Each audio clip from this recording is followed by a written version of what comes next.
When red wine spilled across the $48,000 rental gown I wore to my son's wedding, I didn't shout, cry, or make a scene. I looked straight at my daughter-in-law, Camille Whitmore, who stood there pretending to be shocked, and I knew immediately it wasn't an accident. In that moment, surrounded by 300 guests watching in silence, I understood what she wanted: to embarrass me, to remind everyone that her family's money and power made her untouchable. I smiled, turned around, and walked out of that ballroom with wine dripping down the beadwork. By the time I reached my car, I had already decided exactly what I would do. After 30 years investigating corporate misconduct, I wasn't about to let anyone humiliate me and get away with it. 3 months later, the Whitmore family empire was under federal investigation, all because of that one glass of wine. Let me tell you how it happened, because the truth is buried in the smallest details. The Whitmore estate in Connecticut looked like a palace that afternoon. Endless marble, chandeliers the size of small cars, and 300 guests dressed as if they had all stepped out of a magazine. The Whitmores had spared no expense for the wedding of their only daughter, Camille, to my son, Michael. I remember standing near the back of the ballroom, smiling politely, trying to blend into the crowd even though I knew I didn't belong. The servers floated around carrying trays of champagne. The string quartet played something classical and impossibly expensive, and everywhere I looked there were people who lived in a world where a single dinner party cost more than my yearly salary when I was working.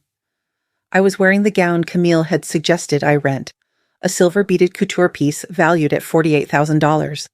She had called it a gift, though, of course, it wasn't really that. It was a test, a silent way to remind me that this was her world now, not mine. Still, I played along. I wanted peace for Michael's sake. When the ceremony ended and the reception began, the air smelled of roses and old money.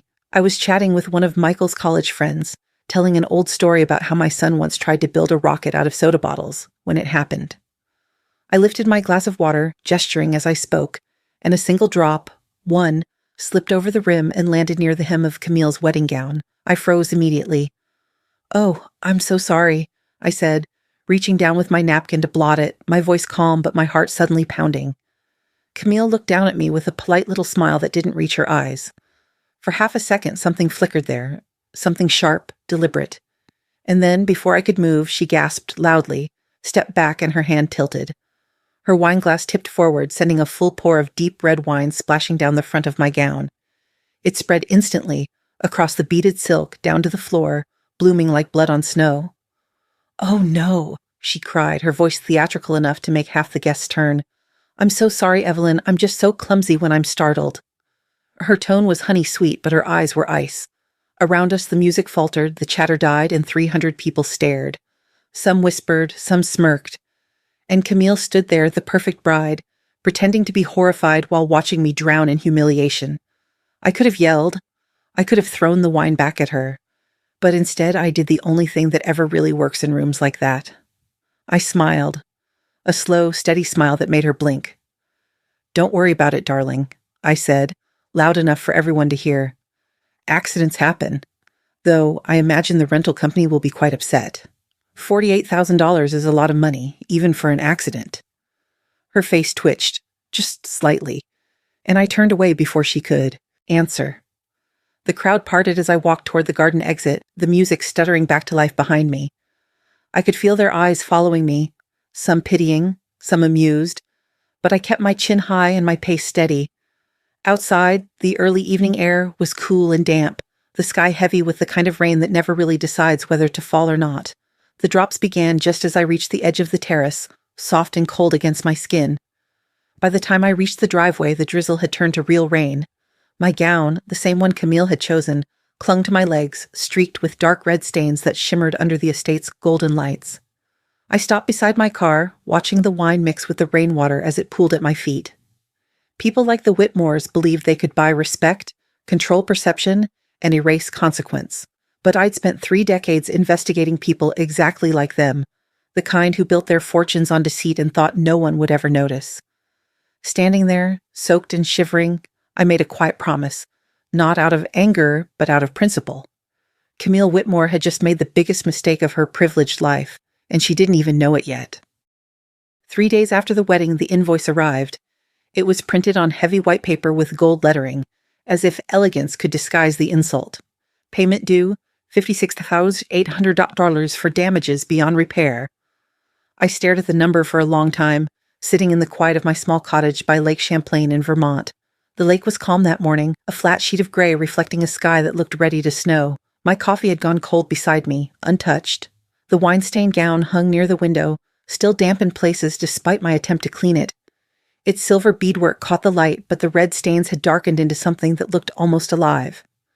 $56,800? For a dress I didn't even own. I should have been angry. Maybe I was.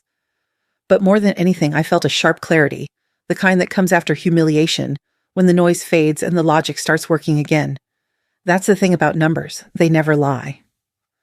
The phone rang just as I reached for my checkbook. The caller ID flashed Michael. I took a deep breath before answering. "Hey, Mom," he said, his voice too soft, too careful. "I wanted to call you before Camille did." I could already tell where this was going. "She feels terrible about what happened," he continued. "She's been crying for days. Dad Whitmore wanted me to tell you that he insists on covering the cost of the gown." I kept my tone even. "That's very generous," I said, "but tell him I already paid it." There was a pause, a long one. You paid it?" Michael asked, confused. "I did," I replied. "Consider it my lesson fee." "Mom, that's ridiculous. You shouldn't have to." "I wanted to," I cut in gently. "It's my responsibility. Accidents happen." The word accidents hung in the air like smoke. We both knew I didn't believe it. Michael hesitated. "Camille swears she didn't mean to." I didn't let him finish. "Of course she didn't," I said. "I'm sure she was just startled." I heard him exhale, the sound of relief and guilt tangled together. He wanted peace. He always did. He was too good at believing people meant well. "I love you, Mom," he said finally. "I know you do," I replied, and then I ended the call before my voice could betray me. The house was silent again, except for the faint hum of the refrigerator and the ticking of the wall clock. Outside, snow had begun to fall, slow, deliberate flakes drifting down to the lake's edge. I stood up, walked over to the window, and looked at the dress. The stains had spread even deeper overnight, sinking into the silk like a bruise that wouldn't heal. I had thought about sending it to a professional cleaner, maybe even back to the boutique in New York, but something stopped me. Instead, I left it hanging there, a reminder. The Whitmores had built an empire on control, controlling appearances, narratives, people. And in that moment, it hit me that Camille's accident wasn't just about pride. It was about power. She wanted me to feel small in her world, to see myself as an outsider who didn't belong. But she had made one crucial mistake. She assumed I was powerless. I'd spent 30 years as a corporate compliance investigator, following paper trails and exposing lies hidden behind polished spreadsheets. I knew how to read patterns, how to follow inconsistencies until they told the truth no one wanted to see. That skill never really goes away. It just waits for a reason to wake up. I walked to the closet, opened the door, and looked at the wine-stained gown again. The fabric shimmered faintly in the gray morning light. "You shouldn't have underestimated an investigator," I whispered. Then I closed the closet door and sat down at my desk. Beside my laptop was a stack of old business cards, contacts from my years in corporate work, names that opened doors ordinary people couldn't reach. I pulled one out at random, stared at it, then opened my computer.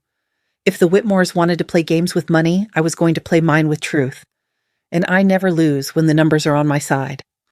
It started quietly, the way most important things do. No big plan, no dramatic montage, just me, a cup of coffee, and my laptop on the kitchen table overlooking the frozen lake. The sun hadn't even risen when I typed the words Whitmore Holdings into a search bar. The company's website looked as perfect as I expected, polished language about sustainability, global partnerships, and family legacy. A glossy homepage filled with photos of cargo ships, oil rigs, and smiling employees wearing hard hats. It was a masterpiece of corporate storytelling, the kind that only very expensive lawyers and PR teams can build. But I wasn't interested in their story. I wanted their numbers. Over the next few hours, I moved from public financial filings to archived tax documents, cross-referencing old subsidiary names I half remembered from industry reports. 30 years in corporate compliance teaches you that no company is too big to hide something. They just get better at burying it. At first glance, Whitmore Holdings looked clean, cleaner than I expected. Every audit, every investor report lined up neatly. But neatness was often the first red flag. Perfection in finance doesn't exist. By noon, my eyes were burning from the screen light. I leaned back in my chair, rubbed my temples, and looked around my small Vermont cottage. The piles of books, the stacks of case folders I never threw away, the smell of coffee turning bitter in the mug. I realized how natural this felt. The process, the focus, the hunt. I hadn't missed the corporate world, but I had missed this. The quiet satisfaction of following a thread no one else could see. That evening, I called Diane Rowe. Diane and I had started together at the same firm decades ago.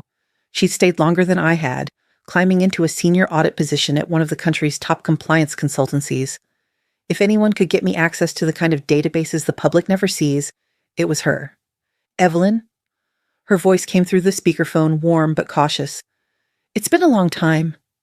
I know, I said. I wouldn't call if it wasn't important. She laughed softly. You always say that right before you do something reckless. What's going on? I need access to the federal corporate registry and trade records, the ones that include foreign partnerships. You still have clearance? A pause. Technically, yes. But why, Evelyn? You're retired. You don't even like the work anymore. I hesitated. You ever hear of Whitmore Holdings? Another pause, longer this time. Of course. Shipping and energy, huge conglomerate. Why are you interested? I glanced at the stained gown hanging in the corner. Even from across the room, I could still see the faint maroon streaks along the hem. Let's just say, I replied slowly, something about their business practices has my attention.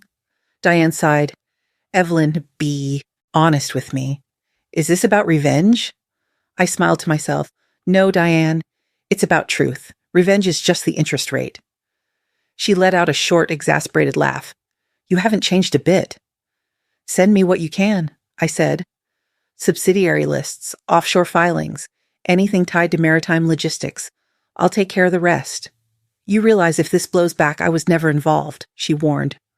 Of course not, I said. You were just catching up with an old friend. After we hung up, I stared at the computer screen for a long time. Outside, the lake had begun to freeze around the edges, the wind scraping softly against the window panes. It reminded me of how data behaves, layers forming on the surface, hiding movement underneath. You can't see the danger until the cracks appear. The email from Diane arrived after midnight.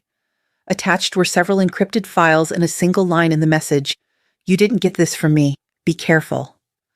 I downloaded everything and started digging. Line after line of ledger entries scrolled across the screen. Transactions, partnerships, subsidiaries. At first, it was all noise, but then something caught my eye. A payment trail from a Whitmore subsidiary called Maritime Energy Solutions to an offshore account in the Cayman Islands under a company name I didn't recognize. Blue Shore Exports Limited. On paper, it was listed as a logistics consultant, but there was no website, no employee record, no physical address, just a mailbox in Georgetown. The transaction amount, $3.4 million. Purpose, consulting fees. No legitimate shipping company pays that much money for consulting. I zoomed out, cross-checking the dates. The payment lined up perfectly with a sudden spike in declared expenses for the same quarter, almost as if someone had needed to hide the money quickly. That was the moment the adrenaline kicked in, the old thrill I hadn't felt in years. Somewhere in that mountain of data, the Whitmores were hiding something, and I was going to find it. The wine on my dress might have been a stain to everyone else. To me, it was a starting point. The email came 2 days after I found the Cayman Islands transaction. Short and perfectly polite. Mrs. Carter, Mr. Richard Whitmore Sr., would be delighted if you could join him for lunch at Romano's on Thursday. He would like to personally thank you for attending the wedding and discuss a possible consulting opportunity. Regards, Patricia Webb, Executive Assistant. The moment I saw his name, I knew exactly what this was. A soft warning wrapped in silk. Romano's was one of those old Boston institutions where the waiters wear white jackets and the tables are set far enough apart for private conversations. I hadn't been there in years. When I walked in, the host led me straight to a corner table overlooking the harbor. Richard Whitmore was already seated, a glass of red wine in his hand. He stood as I approached. Mrs. Carter, he said warmly, extending his hand. Thank you for coming. Of course, I replied, shaking it. His grip was firm, practiced, the kind of handshake that said I'm in control. He gestured for me to sit. I hope you don't mind, he said, signaling to the waiter. I took the liberty of ordering the Bordeaux. 2012 vintage, a personal favorite of mine. I smiled politely. How thoughtful. The waiter poured him a glass and turned to me. I stopped him with a slight wave of my hand. Water, please. Richard raised an eyebrow but said nothing. For a few minutes we made small talk, the kind that dances around real meaning. He asked about Vermont, about retirement, about how proud I must be of Michael and Camille. I gave him short, neutral answers. I'd sat across from men like him my entire career, the kind who never said what they meant until they thought they'd already won. Finally, he leaned back, swirling his wine. You spent many years in corporate compliance, didn't you? 30, I said, mostly investigating financial misconduct. Ah, yes, a difficult field. He smiled faintly. You must have seen things that could ruin people's lives if handled improperly. That's true, I replied evenly, but I was trained to handle them properly. He chuckled softly, as if amused by a private joke. I respect that. In fact, that's partly why I wanted to meet. I think a woman with your background could be useful. Useful? Yes. He set his glass down. Our company is expanding into several new markets, complex international operations. We're looking for consultants who understand how to navigate, shall we say, sensitive situations. The phrasing was deliberate. The word sensitive in corporate language rarely means ethical. I see, I said carefully.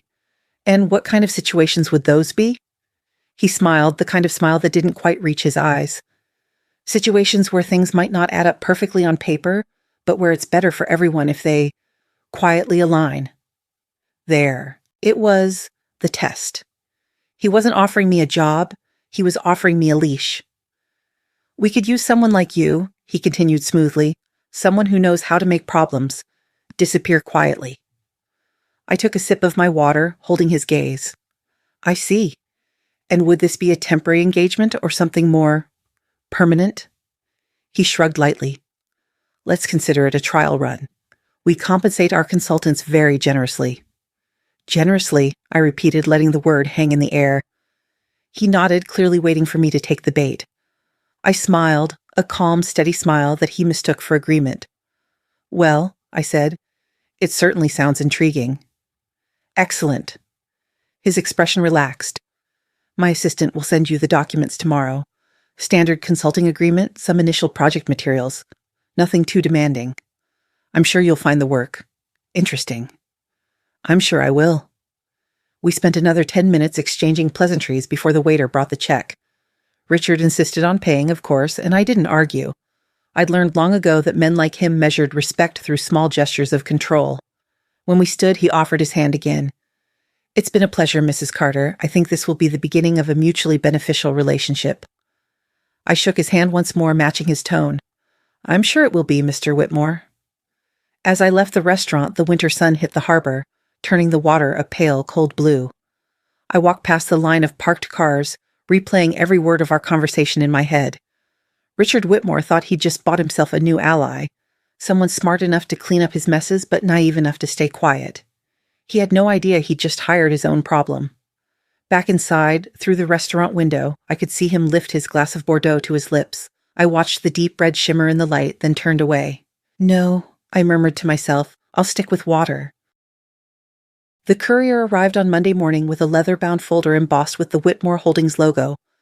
Inside were the consulting contract, non-disclosure agreements, and a stack of documents labeled preliminary review materials. The language was polished, the pay rate absurdly generous, and the confidentiality clause worded just carefully enough to suggest that someone, somewhere, had something to hide. By Wednesday, I was sitting in a glass-walled conference room on the 22nd floor of Whitmore Tower in downtown Boston, wearing a professional smile that didn't reach my eyes. The view stretched across the harbor, sunlight glinting off the cargo ships below, the perfect metaphor for the company itself.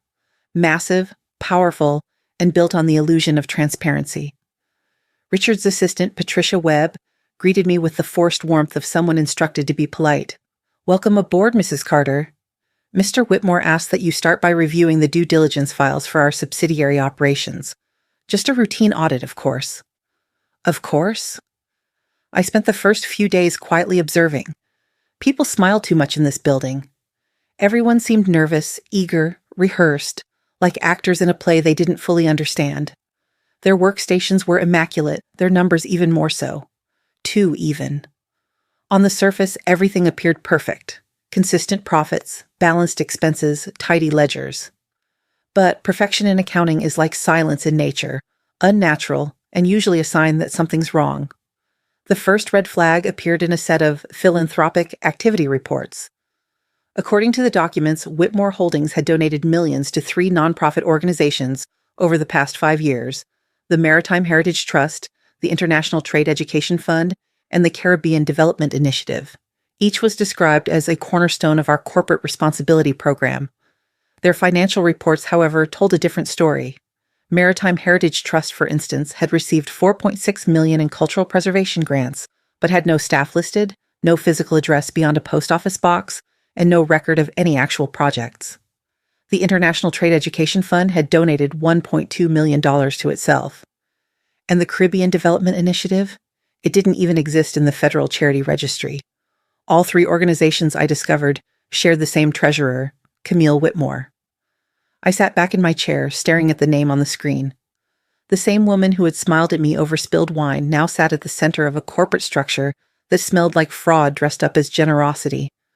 Later that afternoon, while reviewing shipment data in the financial systems, I noticed something stranger: duplicate transfers listed under different account numbers, but sharing identical timestamps. Money moving in 2 directions at once, one path clean, the other disappearing into shell entities. That night, I went home exhausted but wired. I poured a glass of water, not wine, and sat by the window overlooking the dark lake. The city lights reflected on the water, bright and distant. I thought about Camille's carefully composed smile, Richard's polished charm, Michael's blind loyalty. All of it was built on illusion. The next morning, as I stepped out of the elevator at Whitmore Tower, a woman was waiting for me in the lobby. Sharp suit, government badge clipped to her belt. "Mrs. Carter," she said, extending her hand. "I'm Agent Sophia Reyes, Treasury Department. I believe we have a few mutual interests." Her handshake was firm, her tone professional but direct. "I understand you used to work in corporate compliance," she said as we walked toward a quiet corner of the cafe across the street. "I did," I said. 30 years. "Then you already know how deep this kind of thing can go," she replied. "The Whitmores have been on our radar for years, but we've never been able to prove anything. Every trail ends in offshore accounts or fake charities." "Maybe you were looking in the wrong place," I said. She studied me carefully. "You're playing with fire, Miss Carter." I smiled, stirring my coffee. "Good thing I'm fireproof." We exchanged contact information and agreed to stay in touch. She didn't need to ask whether I was officially cooperating. We both knew what I was doing wasn't sanctioned. Not yet. But people like us understood that justice rarely waited for permission. Back at the office, I continued my review, now with sharper focus. I dug deeper into the Whitmore's subsidiaries, mapping the flow of money between divisions and tracing every charitable transfer. And that's when I saw it, a series of payments from Whitmore Shipping East to Maritime Heritage Trust, totaling nearly $10 million over 2 years. The transactions were marked as cultural preservation partnerships, yet each one coincided with international shipments routed through Caribbean ports. Maritime Heritage Trust wasn't just a fake charity, it was a laundering channel. And Camille Whitmore, my daughter-in-law, was the one running it. I leaned back in my chair, staring at the spreadsheet glowing on my monitor. The numbers didn't just tell a story, they screamed it. The Whitmores weren't just unethical, they were criminals. The only question now was how much evidence I could gather before they realized I was already inside their empire. The invitation came from Michael, not Camille, which told me everything I needed to know. When she wanted something, she made him deliver it. "Mom," he said over the phone, "Camille thought it would be nice to have you over for dinner this weekend. Just the 3 of us. She wants to make things right after everything." Everything. That was his polite word for humiliation. I paused long enough to make him uncomfortable. "Of course," I said finally. "Tell her I'd love to." Saturday evening, I drove down from Vermont to their new house in Greenwich, a colonial-style mansion with too many rooms and not enough warmth. It was the kind of place people bought to prove something, not to live in. When I pulled into the circular driveway, the front door opened before I even reached the steps. Camille stood there, smiling in a way that looked rehearsed. Evelyn, you made it. She kissed the air near my cheek, her perfume sharp and expensive. You look wonderful. So do you, I replied, which was true in a technical sense. She looked flawless, polished, glowing, perfectly curated, the kind of beauty that comes from money and control. Dinner was served in a dining room that could have hosted a board meeting. The table was set for 12, though only 3 places had been laid. I noticed the crystal glasses, the imported wine, the silver engraved with the Whitmore crest. Every detail screamed status. Michael tried to fill the silence with small talk about work, the weather, the renovations. Camille smiled at all the right moments, laughed when appropriate, but her eyes never left me. She was studying me, searching for cracks, waiting for a reaction. Finally, as the dessert plates were cleared, she leaned back and said casually, I hope the files Daddy gave you were sufficient for your work. Her tone was light, but the question wasn't. I set down my fork. Oh, they were more than sufficient, I said, meeting her gaze. Quite enlightening, actually, especially the offshore routes. It was subtle, just enough to sound like a harmless comment, but the way her smile froze told me she understood exactly what I meant. Michael glanced between us, clearly lost. Offshore routes? He asked. Camille's hand tightened around her wine glass. Daddy's shipping records, she said quickly. They can be quite complex. I'm sure they are, I replied, taking a sip of water. Complex systems tend to hide simple truths. The silence that followed was dense enough to hear the clock ticking from the hallway. Camille recovered first. Well, I'm glad you're finding the work interesting. Daddy speaks very highly of you. I'm sure he does, I said, though I suspect not as highly as he did last week. Michael frowned. Mom? It's fine, Camille interrupted, her smile returning, brittle this time. We're all family now. No need for tension. No, tension at all, I said. I find these things fascinating. We finished dinner with the kind of strained politeness that makes time slow down. Camille kept her expression neutral, but the faint flush along her neck betrayed her. Michael kept refilling her glass, trying to smooth the edges neither of us cared to hide. When I stood to leave, Camille followed me to the door. I hope this visit helped clear the air, she said, her voice low enough that Michael couldn't hear. It did, I replied. Now I can see things much more clearly. Her eyes narrowed slightly. Be careful, Evelyn. Some things are better left uncomplicated. I smiled. That's funny. I was just thinking the same thing. The drive home was long and quiet. The highway was nearly empty, the rhythmic sweep of the wipers the only sound inside the car. I replayed every line of that dinner, every glance, every hesitation. Camille had slipped, just enough to confirm that she knew what I'd found. She wasn't afraid yet, but she was watching. And people who watch closely eventually reveal what they're protecting. It was nearly midnight when I reached my cottage. Snow had started to fall again, covering the driveway in a thin white sheet. I hung up my coat, made tea, and was halfway to bed when the phone rang. The caller ID read, Whitmore Legal Department. I stared at it for a few seconds before answering. Mrs. Carter? A woman's voice, efficient, polite. Mr. Whitmore asked that I schedule a meeting with you Monday morning at 9. He'd like to review and update the scope of your consulting project. Of course, I said calmly. Tell him I'll be there. After I hung up, I stood for a long moment watching the snow pile up outside the window. The call hadn't been about updating scope.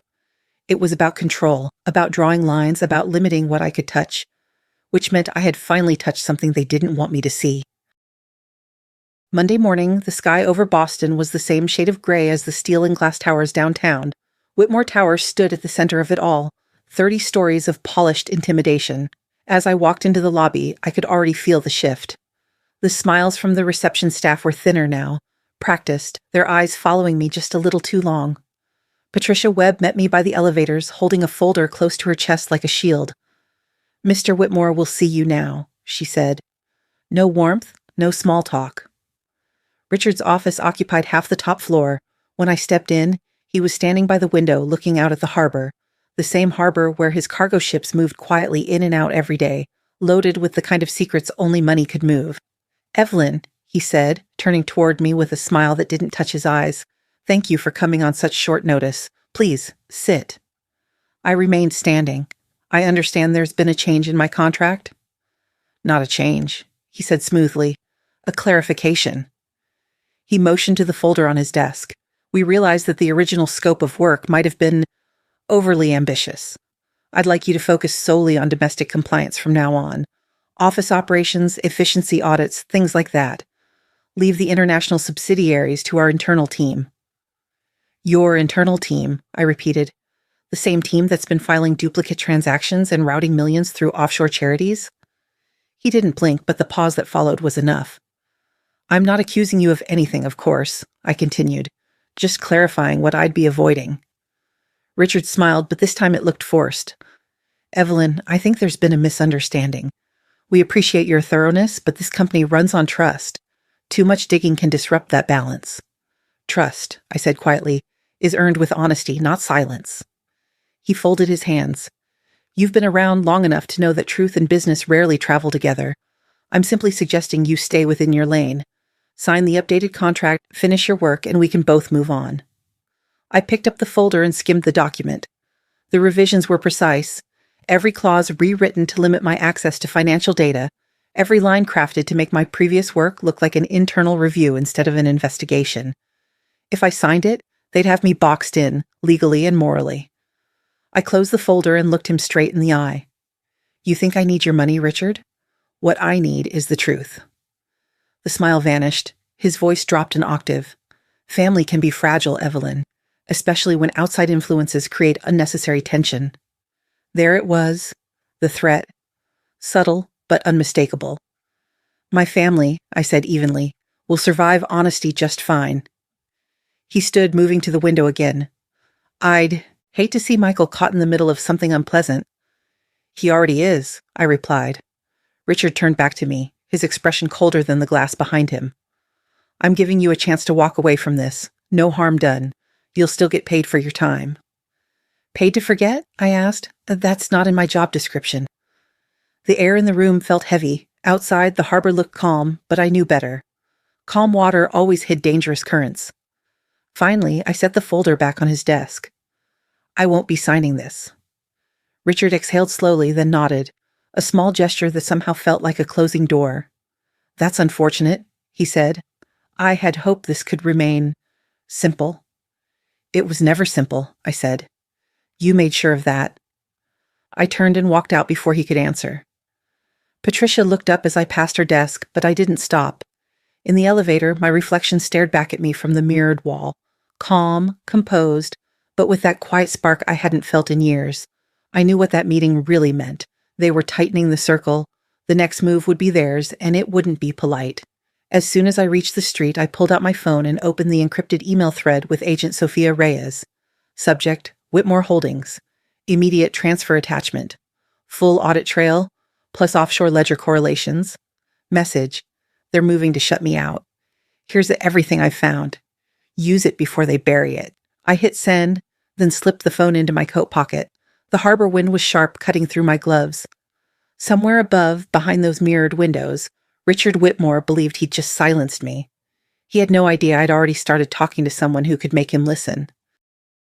The next 48 hours unfolded like the slow pull of a trigger. Once I sent the files to Sophia, there was no undoing it. I didn't expect an immediate response. Government agencies rarely move fast. But by Wednesday morning, the ripples had already begun. At 8:17 a.m., I received a short encrypted message from Sophia. Received. Cross-referencing with Treasury records. This is bigger than we thought. By 11 a.m., another text. FBI Financial Crimes Division looped in. Expect movement soon. Stay low. I stared at the screen, a mixture of anticipation and dread twisting in my stomach. For months, I'd been operating in silence, gathering pieces of the puzzle alone. Now, the machine was awake, and once it started moving, it wouldn't stop. That afternoon, the first call came. Mom. Michael's voice was breathless, anxious. What's going on? Federal agents are at Whitmore Tower. They're questioning employees. Camille just called me. She says Dad's furious. I held the phone closer, but my voice stayed calm. They're probably reviewing the company's financial records.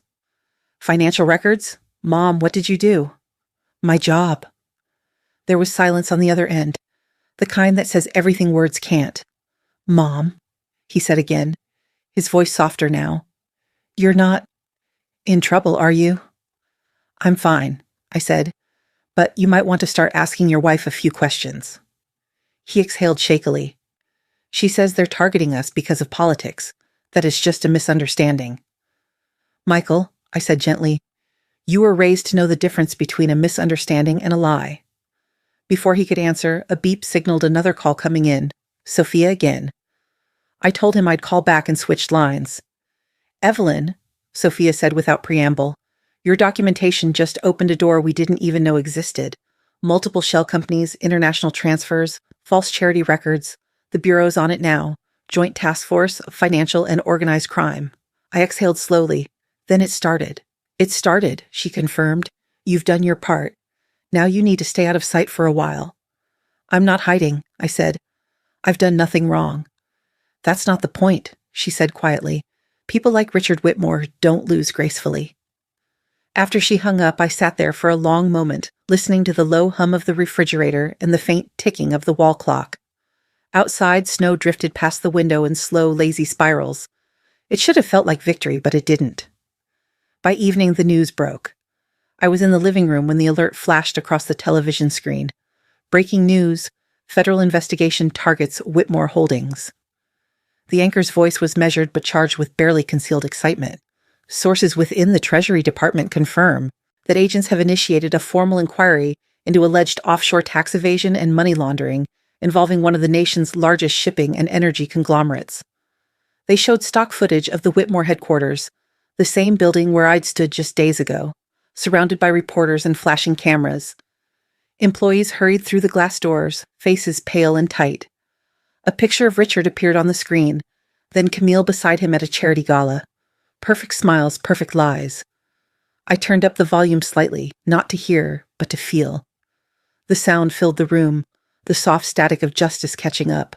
Somewhere in that building, Richard was watching this same broadcast. Somewhere, Camille was realizing that the web she'd built so carefully was unraveling strand by strand. And yet, instead of satisfaction, I felt something else. A strange, hollow quiet. I reached for the remote, but I didn't turn off the TV. I just sat there on the couch, the flickering light casting shifting patterns across the room. The blue and white glow reflected off the window, off the photo of Michael and me from years ago, back when things were simpler, before wealth and arrogance infected everything it touched. The anchor's voice continued in the background, reciting facts I already knew. Federal agents have seized documents and computers as part of the ongoing investigation.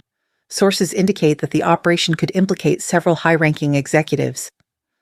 I leaned back, hands folded in my lap, and let out a slow breath. This was what I'd wanted. The truth exposed, the system moving, justice in motion. But sitting there in the quiet glow of the television, I realized something no one ever tells you about justice. When you finally get it, it doesn't roar. It whispers. By the time the knock came, I was expecting it. People like the Whitmores never face you themselves. They send someone polished, professional, and paid to look offended on their behalf. When I opened the door, a man in a charcoal suit stood there holding a slim leather briefcase. His voice was smooth, his smile mechanical. "Mrs. Carter," he said, extending a hand I didn't take. "Marcus Blackwell. I represent Mrs. Camille Whitmore and Whitmore Holdings." "Of course you do," I said, stepping aside. "Come in." He glanced around my living room, his gaze briefly pausing on the wine-stained gown hanging by the window, a silent witness to how all of this began. "Charming place," he said. "Peaceful. I imagine you've had a lot of time to reflect?" "I try," I replied. "Tea?" "No, thank you." He placed his briefcase on the coffee table and opened it with the precision of a surgeon. "Mrs. Carter, I'll get right to the point. My clients are deeply concerned about your recent actions. It appears that you have breached the confidentiality clause of your consulting agreement." I raised an eyebrow. "Have I?" "Yes," he said, sliding a folder across the table. "By transmitting proprietary information to third parties, specifically federal agents, you have engaged in what could be considered corporate espionage, breach of fiduciary duty, and defamation." I looked at the folder but didn't touch it. "Those are strong accusations." "They're accurate," he said calmly. "You used privileged access to collect sensitive data for the purpose of harming my clients. That constitutes bad faith and possibly criminal intent." I folded my hands. "And what does Mrs. Whitmore want in return?" "My silence?" Blackwell smiled faintly. She wants fairness, a formal retraction, an agreement not to disclose any further information, and the immediate destruction of any documents in your possession. So, I said, she wants me to erase the truth. He hesitated just long enough to confirm it. She wants to move forward without unnecessary conflict. These things can still be resolved quietly. I stood and walked to the small desk by the window. My files were stacked neatly there, labeled, dated, cross-referenced. I picked up one of the folders, opened it, and laid it on the coffee table between us. Paragraph 9C, I said evenly.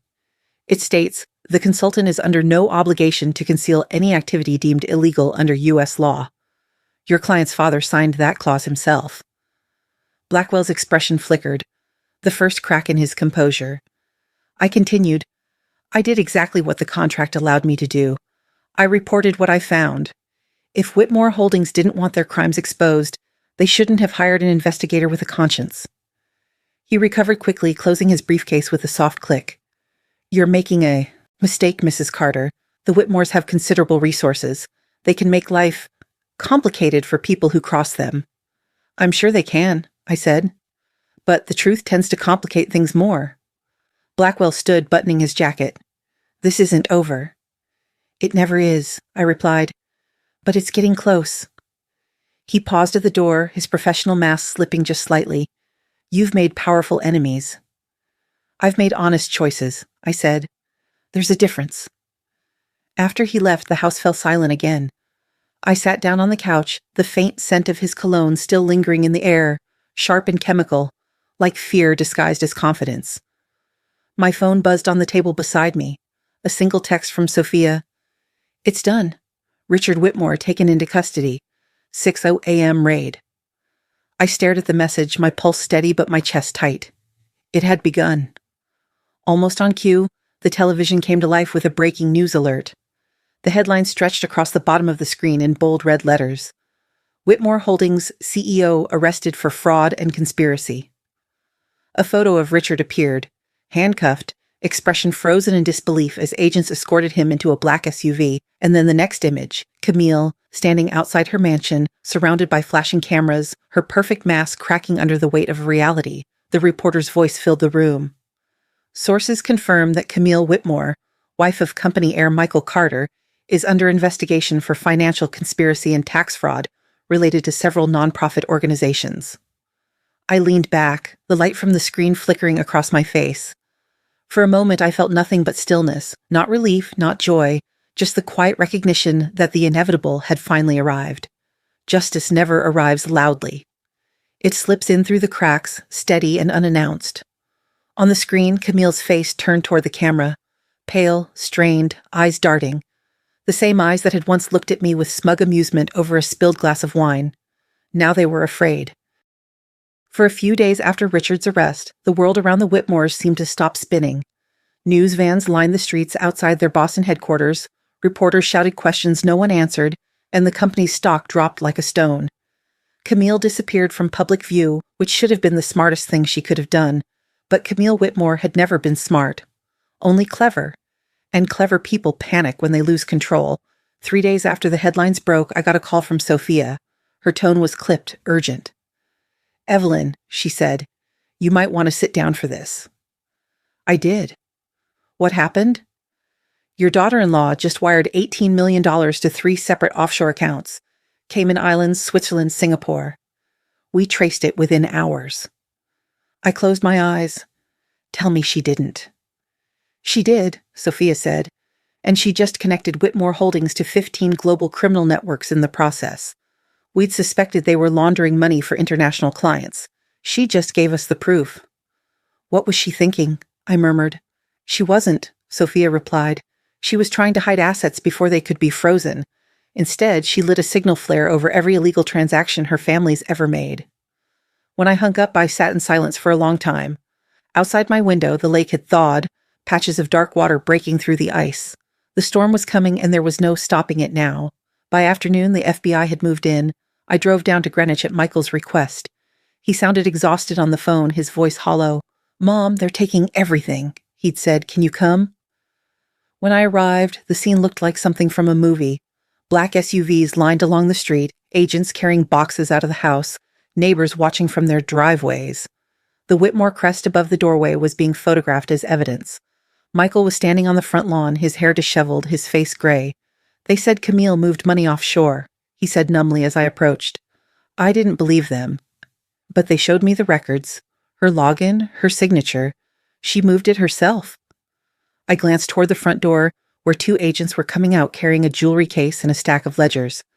They're not wrong, I said quietly. And they're not done yet. He looked at me, eyes hollow. I don't understand any of this. She said it was for legal fees. She said she just wanted to protect what was ours. What was yours? I said gently. Michael, none of this was ever yours. It never belonged to her either. It was built on lies. He looked down, jaw tightening. She lied to me. About everything. Before I could respond, a black SUV pulled up at the curb. 3 agents stepped out, one of them carrying a file. I saw Sophia among them, her coat buttoned tight against the wind. She approached, nodding in greeting. Mrs. Carter, she said quietly. Michael. Michael straightened. Is this really necessary? Can't this wait? Sophia's face softened, but only slightly. I'm afraid it can't. Behind her, 2 agents entered the house. Seconds later, Camille appeared in the doorway, still in her silk robe, her hair hastily tied back. She looked smaller than I'd ever seen her. No makeup, no performance, no audience to admire her. Just a woman cornered by her own arrogance. Camille Whitmore, one of the agents said, reading from a small card. You are under arrest for obstruction of justice, wire fraud, and conspiracy to commit financial crimes. Her eyes darted to Michael, wide and desperate. Michael, tell them they're wrong. This is a mistake. They're twisting everything. Michael didn't move. He just stood there watching her, his face unreadable. The agents cuffed her hands behind her back. The metallic click was sharp in the cold air. Please, she said, struggling against their grip. Michael, you know me. I did this for us. I was protecting us. He took a step forward, but his voice was steady when he spoke. You were protecting yourself. She froze, her expression cracking like glass. The agents led her down the walkway toward the waiting car. Flashbulbs went off as photographers caught the moment. The once perfect daughter-in-law, barefoot on the icy pavement, hands bound, mascara streaking down her face. Sophia stepped beside me, her voice low. This will go all the way, Evelyn. We're uncovering records that connect them to drug cartels, human trafficking, illegal arms deals. You did more than expose a fraud. You exposed a network. I didn't respond. I was watching Michael. He was still staring at the empty space where Camille had stood. When the SUV door slammed shut and the convoy pulled away, the sound echoed through the quiet neighborhood. He turned to me finally, voice barely a whisper. It's over, isn't it? Not yet, I said softly, but it will be. We stood there together as the last car disappeared down the street, mother and son, surrounded by the ruins of a life that had never really been theirs. For the first time in months, I let myself breathe.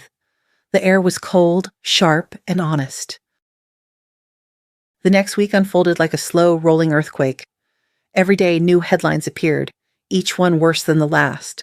The Whitmore name, once printed in gold on charity banners and business magazines, now appeared in bold red across every major network. Federal probe expands, Whitmore Holdings linked to international crime syndicates. I spent most of those days in quiet coordination with Sophia. My role was mostly done. Now I was just watching the dominoes fall, but even after everything I'd seen, nothing prepared me for the scope of what they uncovered. Sophia called me one evening as I was sitting by the window, the lake outside hidden under thick fog. Her tone was steady, but I could hear the weight in her voice. Evelyn, she said, we've finished the cross-border analysis. It's worse than we thought. How bad? I asked. $3 billion, she replied. That's the total we can trace, laundered through Whitmore Holdings over 15 years. But that's just the money. The real crimes go deeper. They've been moving cash for arms traffickers, organized smuggling rings, even human trafficking operations. Half the subsidiaries you flagged were fronts for shipping illegal goods under legitimate cargo manifests. I didn't speak. For a moment I couldn't. Sophia continued quietly. The Whitmore wedding, your son's wedding, was basically a criminal summit. Representatives from multiple networks were there. The guest list reads like a cross-section of organized crime on the East Coast and beyond. Her words hung in the air, heavy and impossible to absorb. After we hung up, I sat there in the dark, watching my own reflection in the window. The memories came back in sharp fragments, the clinking of glasses, the glimmering chandeliers, the polite laughter that had sounded just a little too rehearsed. And then the image of Camille, smiling as the red wine arced through the air, staining my gown in front of 300 people. I'd spent months believing that humiliation had been personal, a petty act of cruelty from a spoiled woman, but now I saw it differently. The wedding hadn't been a celebration. It had been a show of power, a demonstration for the people in that room, criminals, partners, investors, to prove that the Whitmore family could humiliate anyone, anywhere, and walk away untouched. The spilled wine had been a message. That wine wasn't just humiliation, I whispered. It was a message. Behind me, Michael spoke softly. I hadn't even heard him come in. "What did you say?" I turned to see him standing in the doorway, pale and exhausted, a man hollowed out by truth. He looked like he hadn't slept in days. I repeated, that what happened that night, it wasn't about me. It was about power. He nodded slowly, as if each thought took effort. "Sophia told me everything," he said, "about the money, the companies, the people they worked with. I had no idea." "I know. I should have known," he said bitterly. "I should have seen it." "No," I said softly. "You saw what they wanted you to see." He took a shaky breath and sat down across from me. The silence stretched between us, filled with all the things neither of us could fix. For months I'd been angry at him, for his blindness, for his loyalty to Camille, for choosing comfort over truth. But now, watching him struggle to process what he'd lost, I saw something different. Not weakness, just pain. When he finally looked up, his eyes met mine. They were red, tired, but clear. "Mom," he said, the word breaking slightly on his tongue, not defensive this time, not distant, just human. It was the first time in months he'd said it that way. I felt something shift. Not forgiveness exactly, but understanding. For the first time, he saw me not as the overbearing mother he'd once resisted, but as the only person who had stood between him and the destruction of everything he thought was real. Outside, the fog began to lift from the lake, revealing the faint shimmer of moonlight on the water. The truth had come at an unbearable cost, but it was still the truth, and that at least was something we could live with. 1 year later, I found myself sitting in a federal courtroom in New York City, the culmination of everything that had begun with a single glass of red wine. The headlines called it the Whitmore case, a federal investigation turned a criminal trial that had shaken the East Coast's financial elite. But for me, it was personal. It was the closing chapter of a story I never wanted to be part of. The courtroom was large but cold, stripped of glamour, filled with quiet tension. Reporters lined the back row, their pens ready. The Whitmores sat at the defense table, Richard in his tailored suit, looking smaller than I remembered, and Camille beside him, dressed in a gray jacket that couldn't quite disguise the arrogance in her posture. When the clerk called my name, I stood, adjusted my jacket, and walked to the witness stand. The oath was familiar: to tell the truth, the whole truth, and nothing but the truth. I'd built a career around that promise. Assistant U.S. Attorney Jennifer Walsh began her questioning. "Mrs. Carter, please tell the court how you first became aware of irregularities within Whitmore Holdings." I looked toward the jury, 12 ordinary people who now held in their hands what entire institutions had failed to do for decades. "It started at a wedding," I said simply. "My son's wedding. I spilled a drop of water on my daughter-in-law's dress. She responded by throwing red wine on my rental gown. $48,000 worth of humiliation." A few jurors smiled faintly, unsure whether to laugh or frown. I continued. "That moment made me curious. People who feel untouchable often are hiding something. So I started looking, and what I found wasn't just arrogance. It was an entire system of corruption, laundering money for people who destroy lives for profit. For 6 hours, I answered every question about the shell companies, the charities, the offshore accounts. I walked them through the paper trails, the false donations, the evidence Richard had unknowingly handed me when he'd offered me a job to keep things quiet. When the defense had their turn, Marcus Blackwell rose. He was polite, precise, and predictably ruthless. "Mrs. Carter," he said, his voice smooth, "isn't it true that you began this investigation out of personal resentment toward your daughter-in-law?" I met his gaze evenly. "I began it out of curiosity," I said. "I continued it out of moral obligation." He stepped closer. But you admit that this began after a personal slight? Yes, I said, a very expensive one. But humiliation doesn't create evidence, Mr. Blackwell. The Whitmores did that themselves. A quiet murmur rippled through the courtroom. When the prosecution rested, all that was left was for the defendants to speak. Against her lawyer's advice, Camille insisted on testifying. She still believed she could talk her way out of anything, that the same charm which once bent social circles to her will could now disarm a jury. It didn't. For the first 10 minutes she kept her composure, insisting she knew nothing about her father's financial dealings.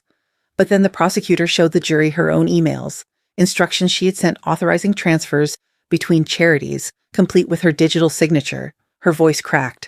Those were donations, she shouted. Donations to yourself? Walsh asked calmly. To organizations that don't exist? Camille's jaw tightened. Everyone does it, she snapped suddenly. Everyone cheats the system. The only difference is we got caught. The courtroom erupted, reporters scribbling furiously, cameras flashing from the hall. Judge Martinez banged her gavel repeatedly, calling for order, but the damage was done. Camille had confessed, not just to the crimes, but to the mindset that created them. When the verdict came, it was swift and decisive. Guilty on all counts.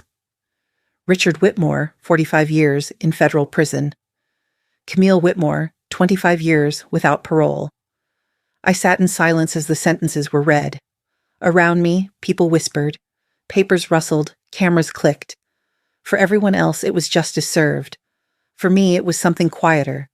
The inevitable end of a long, painful truth. When it was over, Michael turned in his seat and looked at me. His expression was unreadable for a moment, somewhere between grief and relief.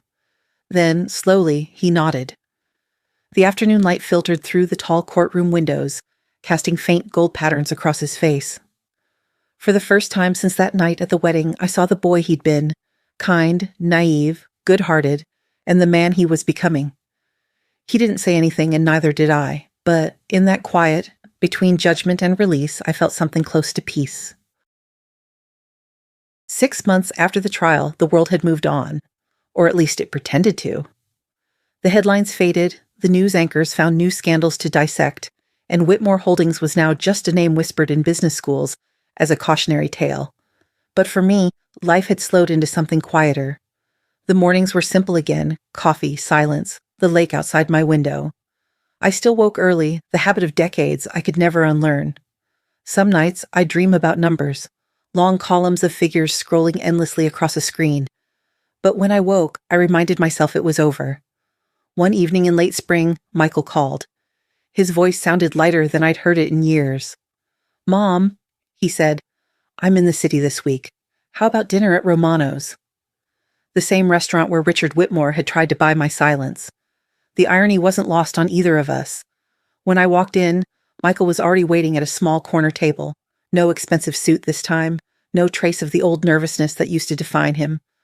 Just my son, older, steadier, changed. He stood when he saw me, smiling in a way that carried both apology and peace. "You look good," he said. "So do you," I replied, meaning it. There was something different in his eyes, not guilt anymore, but clarity. Over dinner, he told me about his new life, a modest apartment in Boston, a position with a nonprofit financial watchdog group. "Feels strange, working to prevent the same kind of crimes I once ignored," he said with a wry smile. "Strange," I said, "but fitting." He nodded, stirring his coffee. "I've cut all ties with the Whitmores. Sold the house, closed the accounts, changed my number. I'm starting over." "That's a good place to start," I said. "Truth makes for solid ground." For a while, we sat in comfortable silence, something we hadn't shared in years. The restaurant around us buzzed with quiet conversation, clinking glasses, the soft hum of normal life continuing. Then Michael leaned back and looked at me. "Mom," he said softly, "any regrets?" I smiled faintly. "No. Regret is for people who stop halfway." He laughed quietly, shaking his head. "You never do anything halfway." "I try not to," I said, sipping my coffee. After a pause, his smile turned teasing. "Next time I get married?" I raised an eyebrow. "I'll run a background check on her entire bloodline." He laughed, a real laugh this time, the kind that starts small and grows into something that fills the air. It had been a long time since I'd heard it. For a moment, it felt like everything heavy between us, the silence, the distance, the things unsaid, just lifted. We stayed until the restaurant began to empty, neither of us in a hurry to leave. When we finally stepped outside, the air was warm, the city lights reflecting off the wet pavement. Michael hugged me before getting into his car, holding on a little longer than usual. "I'm proud of you, Mom," he said. I smiled. "I'm proud of you too, Michael. You chose the truth. That's never easy." He nodded, his voice quiet. "You taught me how." As he drove away, I stood there for a while, watching the taillights disappear into the evening. The world felt quieter now, not empty, but peaceful. The kind of peace that only comes when you've walked through fire and realized you're still standing. And for the first time since that wedding, I wasn't thinking about the Whitmores or the dress or the wine. I was thinking about beginnings. The morning light over Lake Champlain was soft, the kind that doesn't rush you, the kind that waits. Vermont in early summer has a stillness that feels earned. The air smelled faintly of pine and rain, and the water mirrored the pale pink of dawn. I sat on the porch of my cottage, a cup of coffee in hand, listening to the first bird song of the day. The trial, the headlines, the noise, all of it felt distant now, like a story that had happened to someone else. Inside, the house was quiet.